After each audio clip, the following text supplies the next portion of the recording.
Purihin po ang Panginoon. Ngayong umaga, tayo po ay sandali munang dumulog sa Panginoon sa panalangin bago tayo magpatuloy. Dakilang Diyos na makapangyarihan sa lahat, sa umaga pong ito, Panginoon, bigyan mo po kami ng bukas na puso at isipan upang amin pong tanggapin ang mga nais mong sabihin sa amin sa umaga pong ito. Ikaw po, O Diyos, ang siyang aming maranasan, at ang iyong presensya, Panginoon, ang sumaaming lahat at ang iyong mga salita ay magsalita, Panginoon, sa aming pong mga buhay ngayong umaga. Purihin ka po. Ito'y aming dalangin in Jesus' name. Amen. Yan. Good morning po muli sa ating lahat. Tayo po ay nasa panibagong buwan ng ating pong pagtalakay sa ating pong tema this ecclesiastical year. So dahil ngayon po ay month of August, nandun na po tayo sa tema ng buwan na ito na may pamanggat na Walking with God. Walking with God. So dito po ay ating tatalakayin yung doctrine ng sanctification. Siguro mas mauunawaan natin siya sa kabuuan ng buwan na ito sa lahat ng ating pong magiging pagtalakay every Sunday. So meron tayong 5 Sundays this month. Kaya 5 mensahe yung ating pong pagbubulay-bulayan ngayong umaga. Sabi nga po sa ating tema, guidance is not merely received. It is formed through a life of ongoing trust, obedience, and communion with God. Yung pong paggabay sa ating pong mga paglakad ay hindi po siya basta lang napoporma sa buhay o nabubuo sa buhay ng isang tao, lalo na ng isang Kristiyano. Ito po ay nangyayari sa pamamagitan ng ating pong patuloy na pagtitiwala, patuloy na pagsunod, at patuloy na paglapit sa Diyos. So, ibig sabihin, meron tayong dapat na ginagawang hakbang para tayo po ay makaranas ng paglago sa buhay natin, gayon din ng gabay ng ating Panginoon. So puntahan po natin yung ating paksa ngayong umaga. So this morning, ang ating pong paksa ay nandoon sa topic na obedience and understanding, or obedience before understanding. Yung pagsunod bago ang pag-unawa. Binigyan po natin ng pamagatian na ang nagmamahal ay marunong sumunod. Dapat daw po ang isang taong nagmamahal ay marapat o kailangang marunong sumunod. Bakit po ganoon? Bakit kailangan yung pagsunod sa pagmamahal? Ibig sabihin ba niyan kapag mahal mo ang isang tao, susundin mo siya? Anong ibig sabihin niyan sa bagay na may kinalaman sa ating pananampalataya? So mamaya mas mauunawaan po natin yan. So tunghayan po natin yung ating teksto mula po sa John chapter 14, verse 21 to verse 23. Pwede hubang basahin natin ang sabay-sabay? Ang tumatanggap sa mga utos ko at tumutupad sa mga ito ay siyang umiibig sa akin. Ang umiibig sa akin ay iibigin ng aking Ama, iibigin ko rin siya at ako'y lubusang magpapakilala sa kanya. Tinanong siya ni Jesus, hindi si Judas Iscariote, Panginoon, bakit po sa amin lamang kayo nagpapakilala ng lubusan at hindi sa sanlibutan? Sumagot si Jesus, ang umiibig sa akin ay tumutupad ng aking salita, iibigin siya ng aking Ama at kami pupunta at mananahan sa Kanya. Pagpalain po tayo ng Panginoon sa pagkabasa ng Kanyang mga banal na salita. Ang John chapter 14 po, para po sa kabatiran ng lahat, ay bahagi ng huling mga habili ni Jesus bago niya iwan yung kanyang mga alagad at siya ipako sa krus. So yun yung senaryo, Yung John chapter 14, makikita rin naman natin yan sa Matthew, sa Mark, tsaka sa Luke, yung Gospels, 'di ba? Dito po sa parte na to, ito yung time na yan yung mga last days ni Jesus with his disciples. So medyo siguro malungkot yung senaryo ng time na yan, lalo doon sa mga disipulo. Kasi nariringgan nila si Jesus ng mga matalinhagang salita o mga kataga ng pagpapaalam. Parang nagpapahiwatig na si Jesus during that time. So nababagabag yung mga alagad dahil Sabi ni Jesus, aalis siya pansamantala. No? Aalis siya pansamantala. Kasi alam natin yung buhay ng mga disciples, no? They were very independent kay Jesus during that time. Kasi most of them talagang sumunod sa kanilang calling sa Lord. No? Nung tinawag halimbawa yung ilang mga alagad na mangingisda, anong ginawa nila? Iniwan nila yung kanilang lambat at bangka at sumunod kay Jesus. No? Nung tinawag yung mga sabi nga ay may kinalaman sa pananalapi, iniwan nila yung kanilang pinagkakakitaan, sinunod nila si Jesus. So ibig sabihin, yung kanilang dependence ay nakalaan o nakatuon kay Jesus. At yung time na magbabanggit si Jesus ng mga bagay tungkol sa kanyang pag-alis, ay medyo nagkikreate ng bagabag, no, sa puso ng kanyang mga alagad. No? Kahit naman sa ordinaryong tao, di ba, kapag meron tayong mga kasama na nagpapahiwatig na siya ay kukunin na ni Lord, meron bang ganun? No, halimbawa, di ba, sa family, no, parang natatakot tayo, nagkakaroon tayo ng fear, lalo na kung tayo ay nakadepende doon sa mga taong yun. Minsan kasi nagdadrama yung mga nagtatrabaho, nagdadrama, di ba? Minsan pagpagod na. No, pag ako nawala, pag ako kinuha na ni Lord, saan kayo pupulutin? No, yung mga gano'n, di ba? Narinig niyo po ba yun sa loob ng bahay?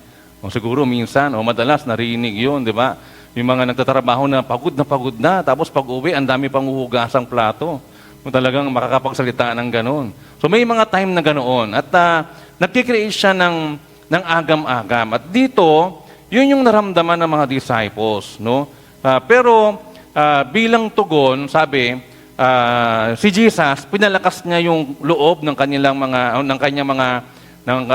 mga disciples sa pamamagitan ng kanyang mga pangako ng kanyang patuloy na presensya. Kahit wala siya, iwan niya yung kanyang mga alagad, ang sabi niya, kasama niyo yung presence ko, no? No, at tinuro niya rin sa mga alagad niya yung pagkakaroon ng malalim na ugnayan na kailangan nila para maramdaman nila o matamasa nila yung sabi nga presence ng Lord sa kanilang buhay.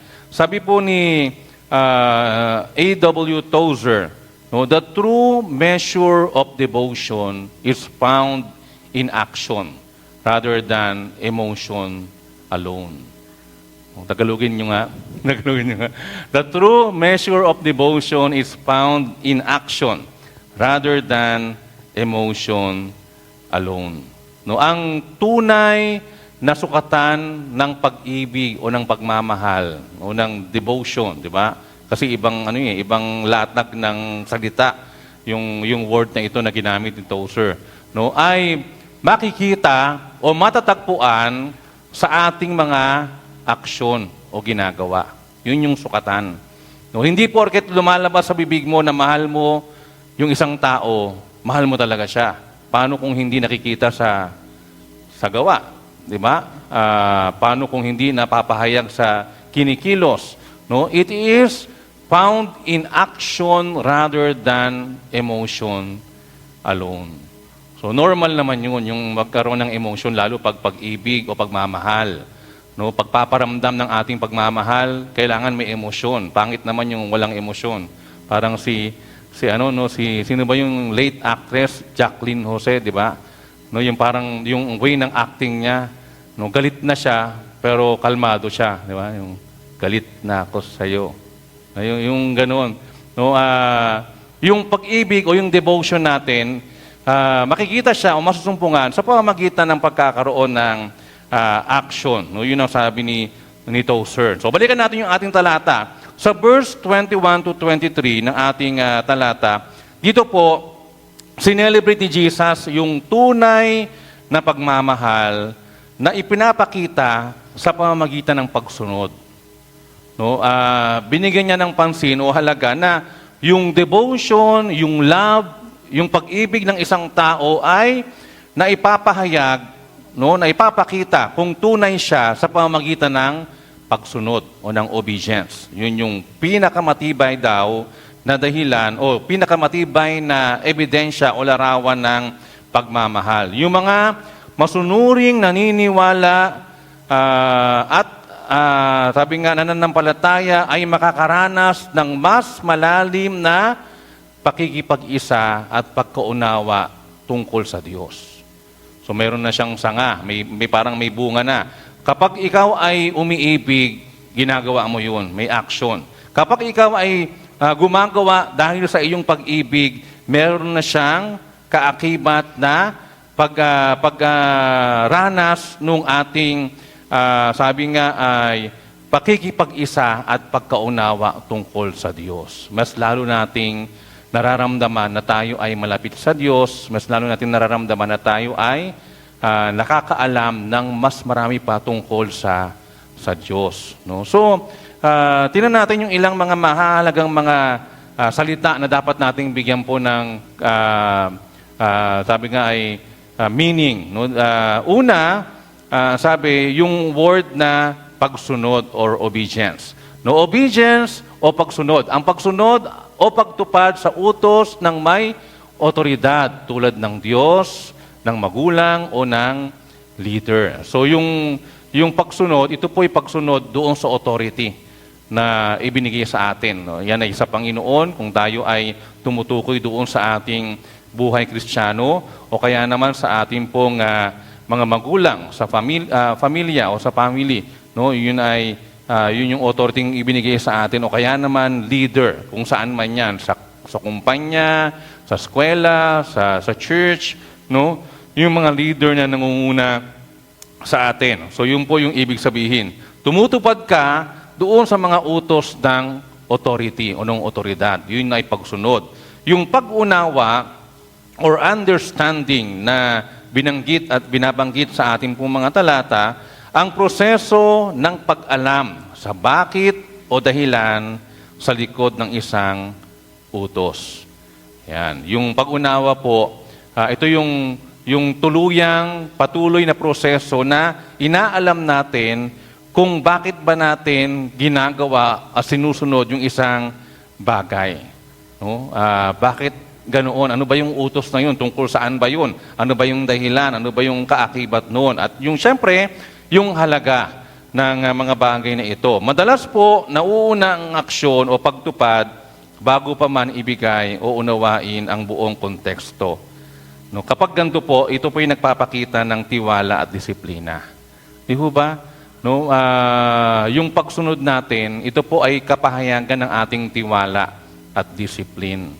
Bakit? Kasi hindi mo pa lubusang kilala yung sinusunod mo, pero nagtitiwala ka, no? At ikaw ay nagpapakita ng iyong tiwala at disiplina, kaya ginagawa mo yung kanyang ibinigay o yung kanyang sinasabi. So, tandaan natin mga kapatid, ang pagsunod ay ang ating pagpapahayag ng pag-ibig. Ang pagsunod ay ang ating pagpapahayag ng ating pag-ibig na nagpapalalim ng ating personal na pagkakilala at relasyon sa Diyos. No, kapag tayo po ay sumusunod, ang ibig sabihin po niyan, no, binibigyan natin ng halaga at ipinapakita natin yung ating taos-pusong pagnanais na lumapit pa sa Diyos.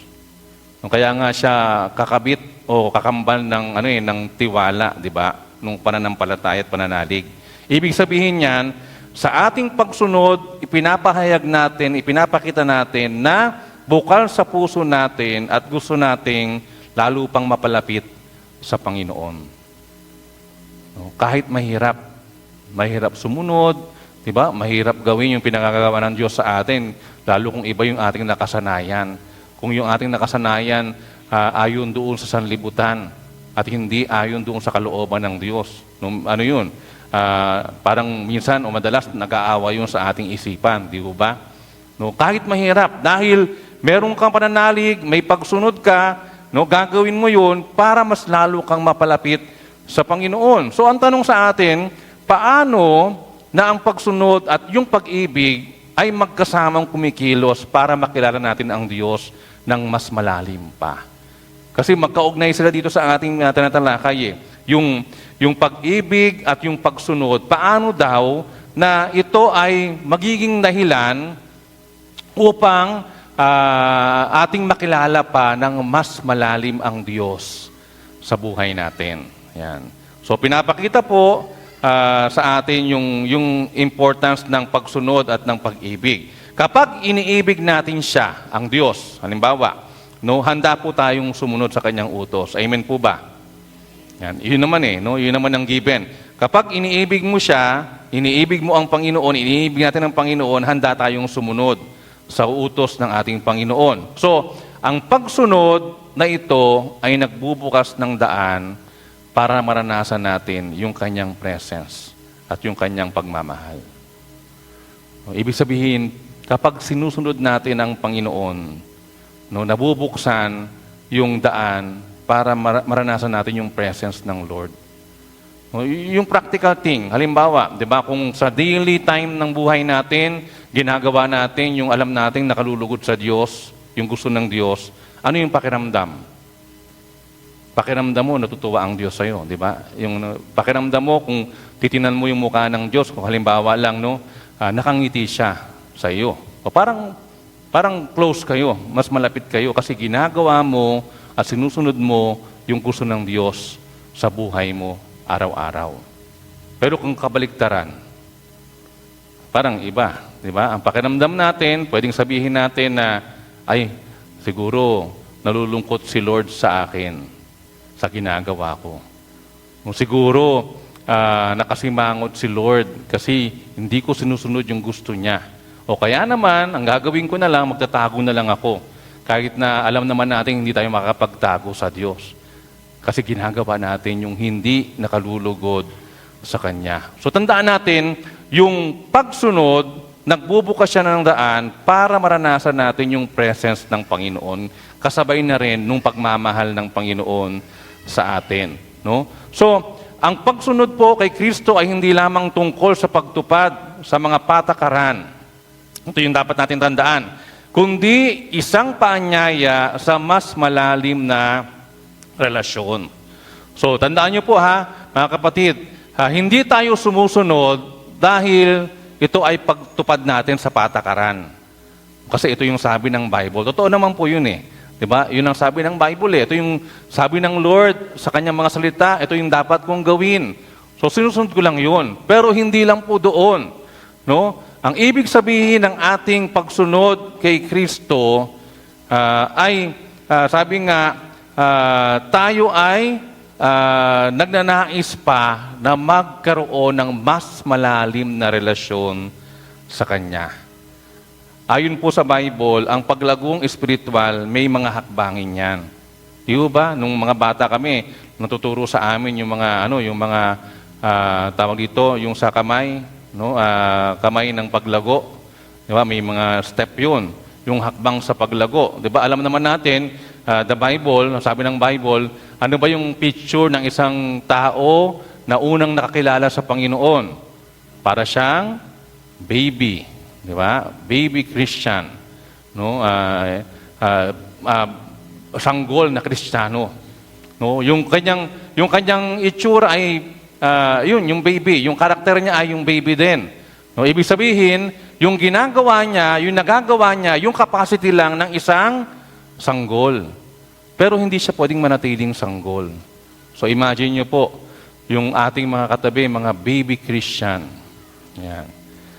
Tapos, lumipas ang 100 taon ng church, baby Christian pa rin. No, parang may problema yata yun. Di ba? Parang may problema yata kami. Lumipas na yung 100 taon, marami nang nawala, marami nang namatay. Pero yung katabi ko, baby Christian pa rin. Hindi pa tinutubuan ng buhok. No? Hindi pa hindi pa nakakatayo, kinakarga pa. Hindi pa nakakakain ng matitigas na pagkain. Baby pa din. So may problema. Tandaan natin mga kapatid, ang paglago na espiritual may mga hakbangin. Sabi nga po, sa pamamagitan ng pagsunod, na ipapakita po natin yung pag-ibig. So pagsunod, tapos na ipaparamdam, na ipapahayag yung pag-ibig.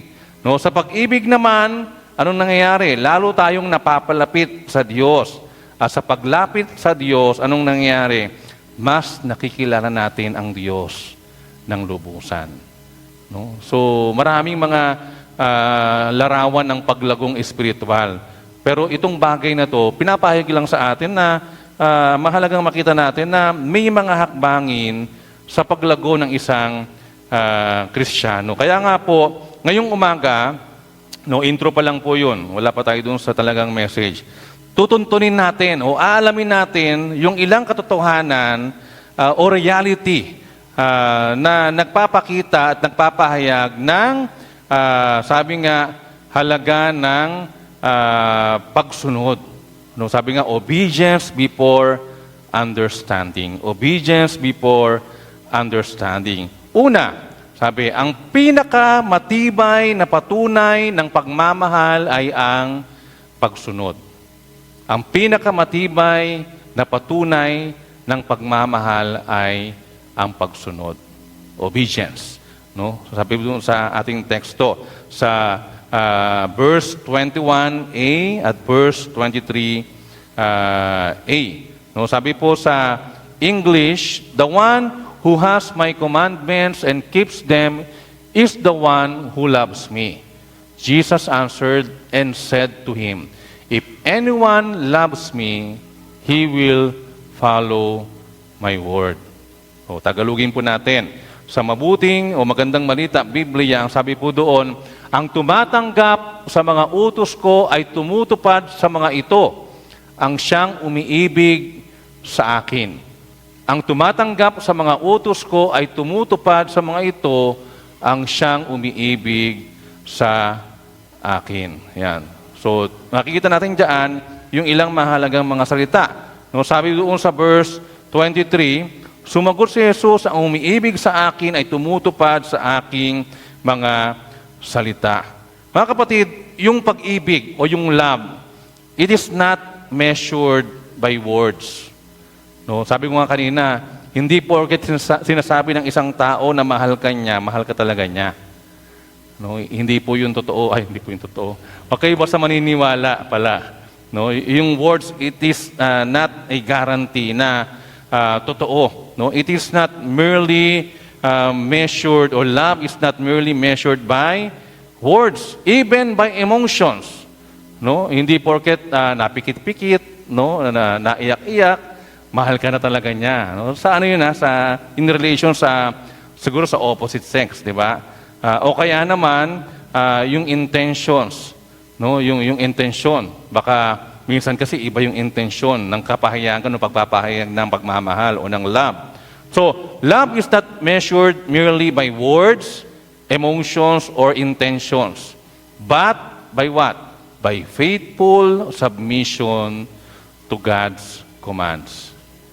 So, ibig sabihin, yung pag-ibig, ang dapat na patunay niyan o sukatan niyan, yung submission natin sa mga utos ng Diyos. So, yan yung ginagamit ng Diyos na sukatan ng pag-ibig natin sa Kanya. Kung mahal mo talaga ako, susundin mo yung aking mga salita. Diba? Ano yun? Payak na payak. Kung mahal mo ako, susundin mo yung aking mga salita. So, anong ibig sabihin niyan? Genuine love for Christ is demonstrated through obedience. Naka-highlight naman, di ba? Ang genuine o tunay na pag-ibig natin kay Kristo ay naipapakita, na-demonstrate through our obedience. Obedience is the outward expression of inward devotion to Christ. No? Yung ating obedience, kung ikay masunurin, ibig sabihin niyan, lumalabas yan sa iyo, na-express mo yan dahil galing yan sa loob. Yung pag-ibig mo, yung devotion mo kay Christ. Walang ano yan. Kumbaga, wala nang magagawa. No choice. Talagang lalabas yan sa iyong karakter. So, hindi mo yan pwedeng kontrolin. Ibig sabihin, di ba katulad ng ating na pag-usapan last time, kung ano yung galing sa loob, yun yung bumubukal. No? Yun yung lumalabas. No? Ibig sabihin, kung ano yung meron tayo sa ating puso, kung meron niyang devotion kay Christ, ang outward expression niyan, obedience. No? Obedience o pagsunod. No? Hindi katigasan ng ulo. Diba? Hindi katigasan ng ulo. Loving Christ involves both hearing His Word and practicing it daily. No, sabihin nyo nga po, hearing His Word and practicing it daily. So pag sinabing hearing His Word lang, kulang po iyon. Kailangan practicing it daily. Gagawin natin.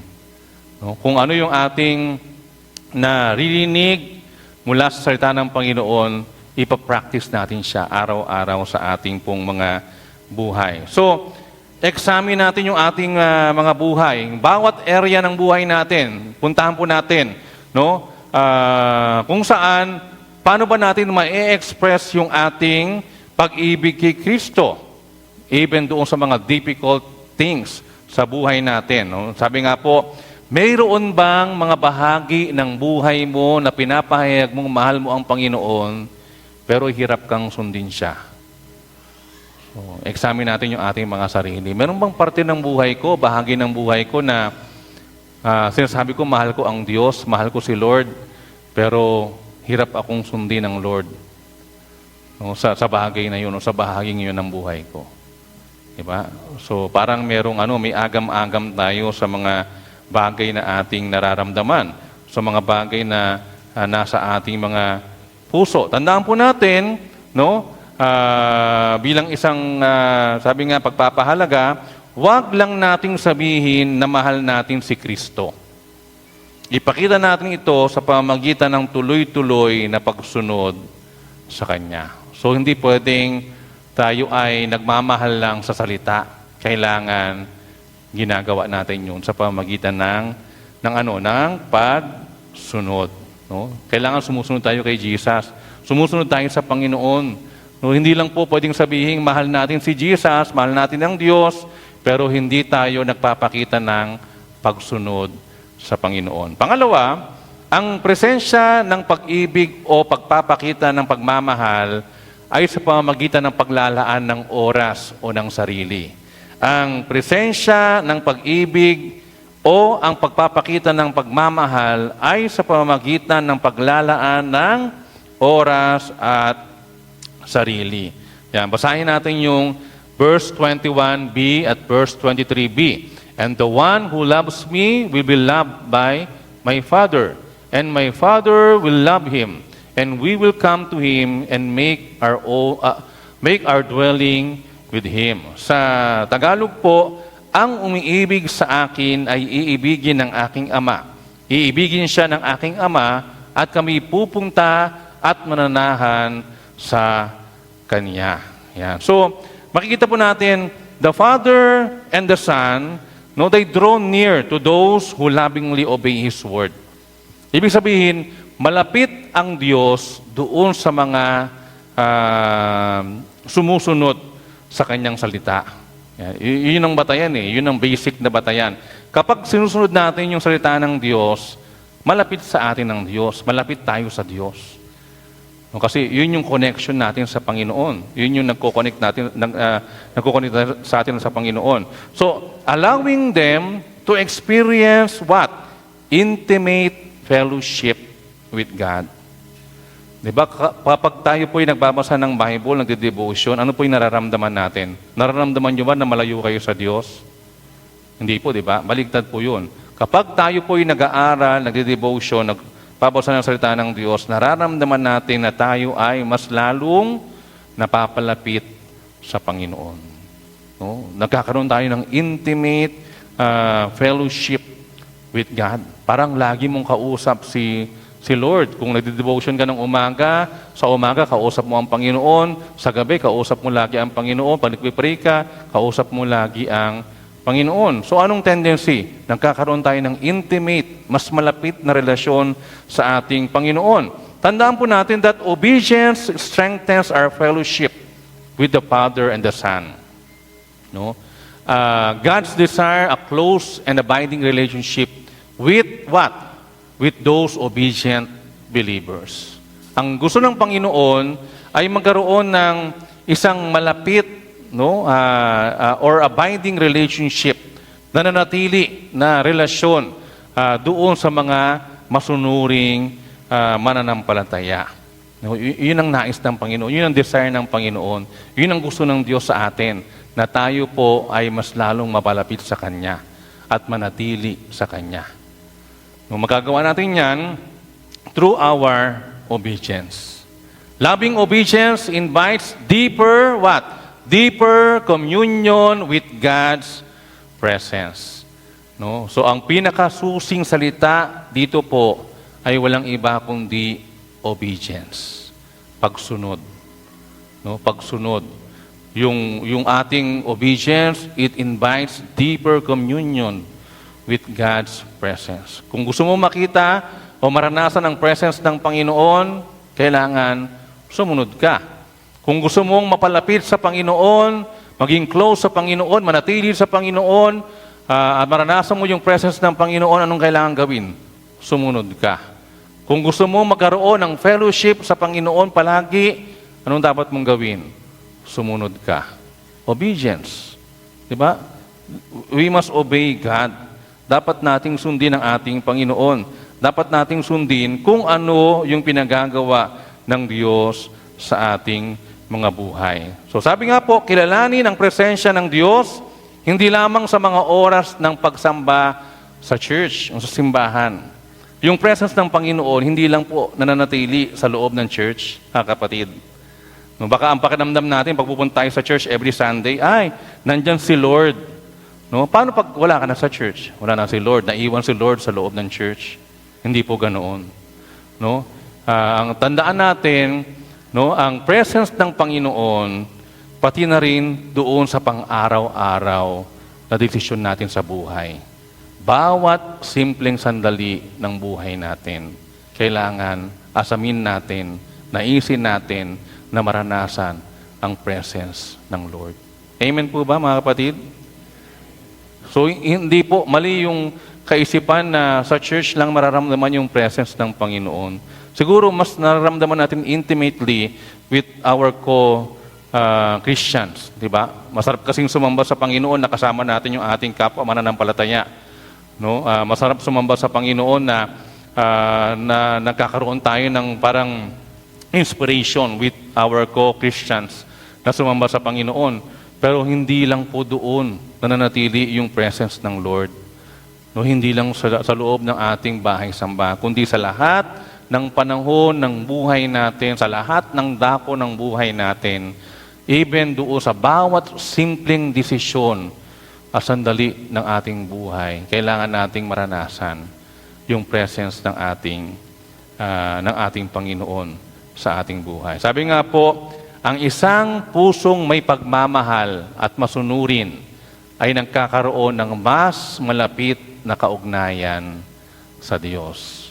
A loving, obedient heart experiences a closer walk with God.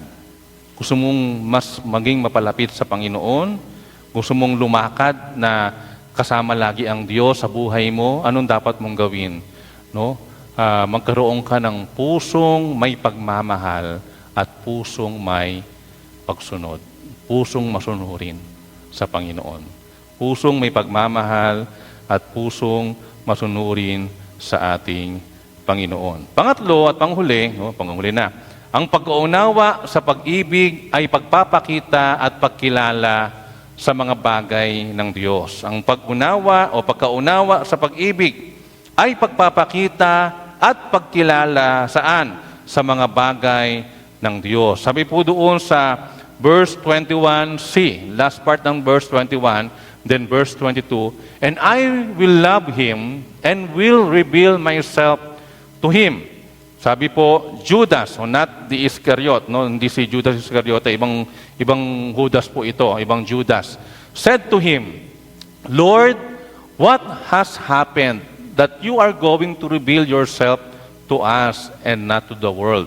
Sa Tagalog po, sabi doon, iibigin ko rin siya at ako'y lubusang magpapakilala sa kanya. Tinanong siya ni Judas, hindi si Judas Iscariote, Panginoon, bakit po sa amin lamang kayo magpapakilala ng lubusan at hindi sa sanlibutan? Ito yung tanong ni Judas, no? Bakit daw sa kanila lang magpapakilala. Ito yung sagot ng ating Panginoon, di ba? Makikita natin mamaya. No, Christ makes Himself known in a personal and relational way to those who love and obey Him. Katulad ng ating narinig kanina doon sa dalawang unang punto, no? Yung ating pagiging malapit sa Diyos, nangyayari siya through our obedience. No? At pag pinag-usapan yung obedience natin, no? Lalong pinapakilala ng ating Diyos ang kanyang sarili sa kanila na nagmamahal at umiibig at sumusunod sa Kanya. Sabi po doon, Christ reveals Himself more deeply to obedient believers. Christ reveals Himself more deeply to obedient believers. So ang tendency, kapag tayo ay lalong sumusunod sa Panginoon, no, lalo nating nararanasan yung kapahayagan ng Panginoon ng mas malalim pa sa buhay natin. So parang yung pinakasimple, kung gusto mo talagang mas makilala pa ang Diyos sa buhay mo, sumunod ka sa Kanya. Di ba? Yun yung pinakasimple. Kung gusto mo talagang makilala pang mas malalim ang Panginoon sa buhay mo, sumunod ka sa Kanya. Spiritual understanding grows through loving obedience. Ang paglago ng ating kaalaman sa Diyos, no, ang pagtubo ng ating kaalaman sa Diyos at pagkaunawa sa Diyos ay sa pamamagitan ng ating pagsunod. Ng ating pagsunod. No, yun yung bunga ng pagsunod, yung lalo pa na paglalim at pagkakaroon ng pangunawa sa Diyos. The world may not perceive Christ, but obedient believers experience Him personally. Ang sanlibutan po, kaya sila ganoon kasama, because they were not the one na nararamdaman ang Diyos sa buhay nila. They can profess, no, their knowledge before God, di ba? Pwedeng sabihin na kilala ko naman ang Diyos, no, alam ko kung sino ang Diyos, narinig ko na tungkol ito sa Diyos, pero wala talaga ang Diyos sa buhay nila. No? Hindi nila nararamdaman ang Diyos sa buhay nila. But obedient believers, tayo po na mga Kristiyano, na mga anak ng Diyos, we experience God personally. Amen? Di ba? Nararanasan natin ang Panginoon sa buhay natin. No? Nararanasan natin ang Diyos sa buhay natin. So, asahan po natin na ang paglago ng Espiritu habang tayo ay lumalakad, ito'y mangyayari sa pamamagitan ng pagsunod. No? Lalago tayo sa ating spiritual life because of our walk in obedience. Our walk in obedience. No? Hindi lamang sa pamamagitan ng pakikinig o ng pagdalo. Hindi po sapat ito. Hindi sapat na tayo ay dadalo sa church, hindi sapat na tayo makikinig sa mensahe ng Panginoon sa buhay natin through our leaders. Hindi po sapat yun. Kailangan tayo ay lumalakad. No? Walk in the Lord. Sabi nga nung kanta, di ba? No? Kailangan nating lakaran yung ating pananampalataya. Sabi nga po, ang tunay na pagbabago ay dumarating sa pamamagitan ng pagsasabuhay ng salita ng Diyos araw-araw.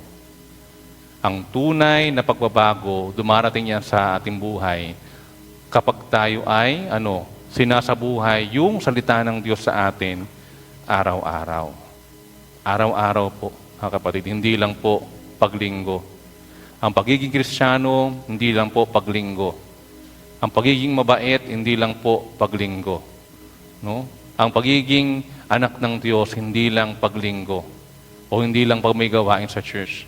Kailangan araw-araw, saan man tayo nandoon, ano man yung ginagawa natin, ano man yung mundo natin, araw-araw, sinasabuhay natin ang salita ng Diyos sa buhay natin. Mas nauunawaan natin ng Diyos ng lubusan o mauunawaan ng Diyos ng lubusan kapag ginagawa natin ang mga sinasabi niya sa ating buhay. Ang pagsasabuhay ng kanyang mga utos ay nagbibigay po sa atin ng tunay na karanasan ng kanyang pag-ibig at kapangyarihan. So, ang pinaka malaking bagay na gustong sabihin sa atin ng Panginoon ngayong umaga, mga kapatid, hindi lang po tumigil sa pagkadinig yung mga bagay na dapat nating ginagawa sa harapan ng Diyos. Kung narinig natin na sinasabi ng Panginoon yung bagay na to, anong dapat natin gawin? Hakbangan natin yung bagay na yun. Gawin natin yung bagay na yun. Isama natin sa ating paglakad, sa ating buhay yung bagay na yun. No? Sabi nga, ang pagsasabuhay ng kanyang mga utos ay nagbibigay sa atin ng tunay na karanasan ng kanyang pag-ibig at kapangyarihan. Mga kapatid, ang turo ni Jesus tungkol sa pagsunod, hindi lamang isang gawaing pangrelihiyon. No, hindi lang po ito religious activity. Yung obedience, hindi siya religious activity lang, mga kapatid. No, hindi ibig sabihin kapag sinabi ng ating mga leaders na gawin nyo to, gagawin nyo to. No, hindi dapat na pag sinabi ng church na kailangan iwasan to, iiwasan to. Hindi po ganoon. Hindi siya religious practice. Hindi siya religious obedient lang. No, obedience lang. Kundi ito'y pagpapakita ng tunay na pagmamahal. Sabi po sa John 14:15, sabay-sabay po tayo.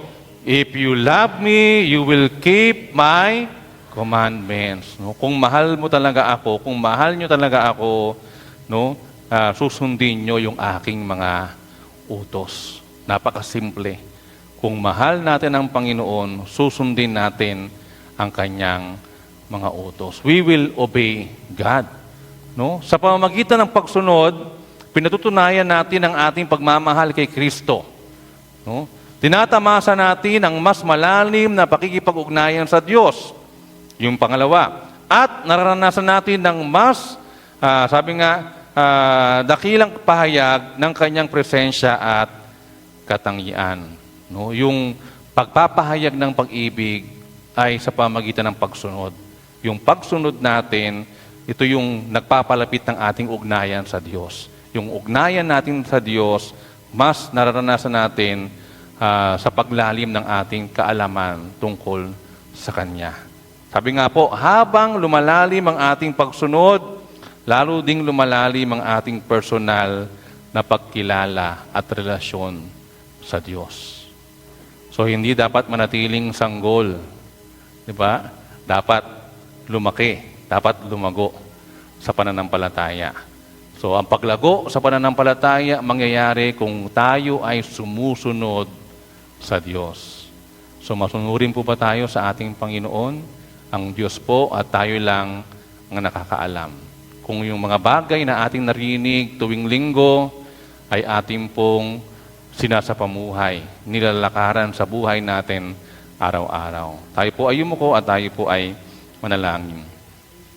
Dakilang Diyos na makapangyarihan sa lahat, sa umaga pong ito, Ikaw po, Panginoon, ang siyang patuloy na mabigyan namin ng kapurihan sa aming pong mga buhay. Ikaw po ang siyang aming mangitaas, madakila sa buhay na ito. Hindi man kami karapat-dapat, may mga pagkakataon man sa buhay namin na kami, Panginoon, ay nakagagawa ng mga bagay na hindi nakalulugod sa iyo.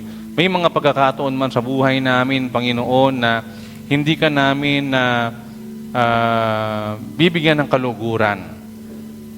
Salamat po, O Diyos, dahil lagi mong pinapaalala sa amin na napakahalaga na kami marunong sumunod sa iyo at sa iyong mga utos, sa iyong mga salita, Panginoon, sa amin pong mga buhay. Tulungan mo kami, Panginoon, na nawa sa lahat ng panahon na amin pong marinig ang iyong salita, sa pamamagitan naman ng mensahe o sa pamamagitan ng aming personal na pakikipag-usap sa iyo at pagbabasa ng iyong mga salita, Panginoon, Ikaw nawa ang mangusap sa amin. At tulungan kami, Panginoon, na matutong sumunod sa iyo sa pamamagitan ng aming paglakad sa pananampalataya.